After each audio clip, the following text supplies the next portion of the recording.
राज्य की महायुति सरकार ने मंत्रिमंडल की बैठक में महाराष्ट्र राज्य अनुसूचित जमाती आयोग की स्थापना को मान्यता दी है। तो आइए जानते हैं इस संदर्भ में भाजपा पदाधिकारियों द्वारा ली गई एक पत्र परिषद में पदाधिकारियों ने अपनी प्रतिक्रिया देते हुए क्या कहा। राज्य की महायुति सरकार ने मंत्रिमंडल की बैठक में महाराष्ट्र राज्य अनुसूचित जमाती आयोग को स्थापन करने की मान्यता दी है, जिसको लेकर आदिवासी बांधवों में एक खुशी की लहर है।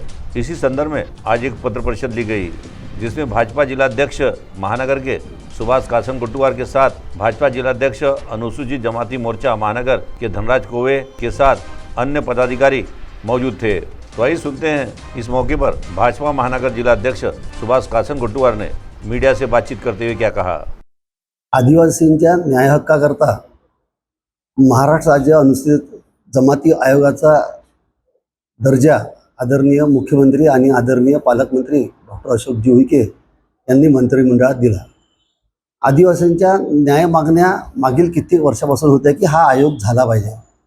आयोग झाला तर समाजाला न्याय मिळेल, समाजाची संस्कृती समोर येईल, समाजातल्या अडीअडचणी आयोग सोडवेल। सरकारी दरवाजे फुटून सुद्धा कित्येक आदिवासी नाराज होते, पण आज महाराष्ट्राचे मुख्यमंत्री आदरणीय देवेंद्रजी फडणवीस आणि ज्यांनी या आयोग करण्याकरता पाठपुरावा केला असे चंद्रपूर जिल्ह्याचे लोकप्रिय पालकमंत्री आदरणीय डॉक्टर अशोकराव उईके यांनी याला मान्यता दिली, मंत्रिमंडळात मान्यता दिली। त्यामुळे आज सर्व आदिवासी समाजाचे जिल्ह्याचे नेते इथे आले आणि आम्ही त्यांचं स्वागत करत आहे। या आयोगाला निधी सुद्धा दिला, आयोगाला किती स्टाफ राहील ते सुद्धा दिले, आयोगाचं काय कार्य राहील, किती त्यांचे सदस्य राहील याचं सुद्धा नियोजन महाराष्ट्राच्या मुख्यमंत्र्यांनी केलं आहे।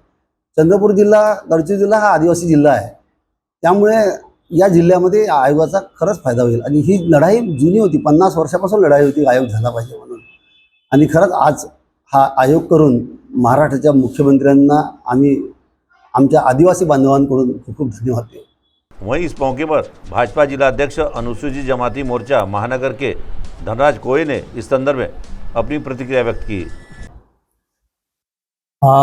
आज आम्ही इथे पत्रकार परिषद घेऊन चंद्रपूर जिल्ह्यातल्या संपूर्ण आदिवासी समाजाच्या अनेक संघटनाच्या वतीने महाराष्ट्र राज्याचे आभार मानत असताना महाराष्ट्राचे धडाडीचे मुख्यमंत्री आदरणीय देवेंद्रजी फडणवीस साहेब आणि चंद्रपूर जिल्ह्याचे पालकमंत्री तथा राज्याचे आदिवासी मंत्री डॉक्टर अशोकजी उईके साहेब यांच्या पाठपुराव्यामुळे हा ऐतिहासिक निर्णय दिला गेला आणि महाराष्ट्र राज्यासाठी स्वतंत्र जनजाती आयोगाची निर्मिती करण्यात आली। आणि यामुळे काय होईल की आपल्या जिल्ह्यातल्या आणि महाराष्ट्रातल्या राज्यातल्या सर्व आदिवासीचे जे प्रश्न प्रलंबित राहत होते, वेगवेगळ्या विभागामध्ये लोकांना जावं लागत होतं, तर ते सर्व प्रश्न सामाजिक असो, आर्थिक असो, पारंपरिक असो, आरोग्याचे असो, शिक्षणाचे असो किंवा जमिनी संदर्भातले असो, ते सर्व मार्गी लागणार आहेत। आणि एक आनंदाचं वातावरण आहे देशात, आपल्या राज्यातल्या सर्व आदिवासी समाजामध्ये एक आनंदमय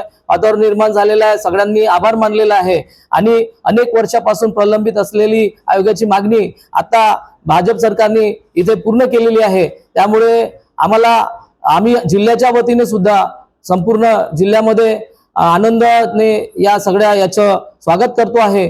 आणि याचे माहितीचे पुस्तिका ज्या काही परिपत्रक असतील त्या सर्व समाजाच्या तळागाळापर्यंत पोहोचवून आयोग कशी मदत करेल, आयोगातून कुठले प्रश्न सुटतील आणि ते सोडवण्यासाठी तुम्हाला आयोगाशी कसा संपर्क करावा लागेल, त्याचा संपर्क नंबर काय असेल, या सर्वांची माहिती, इत्यादी माहितीची अशा पुस्तिका आम्ही एकात्मिक आदिवासी विकास प्रकल्प कार्यालय असो किंवा शबरी विकास महामंडळ असो याच्या वतीने आम्ही सर्वत्र वितरण करणार आणि तळागाळात, खेड्यापाड्यामध्ये, जंगलामध्ये, डोंगरदऱ्यामध्ये राहणारा आमचा आदिवासी बांधव आहे त्याच्यापर्यंत या आयोगाचं महत्त्व पटवून देऊ आणि आयोगाच्या माध्यमातून त्यांचे प्रश्न मार्गी लावू, याचा आनंद आम्हाला होतो आहे। त्यामुळे आज आम्ही आभार मानून आजचा हा पत्रकार परिषद आयोजित केली होती। CTV के लिए वैभव गारकर की रिपोर्ट।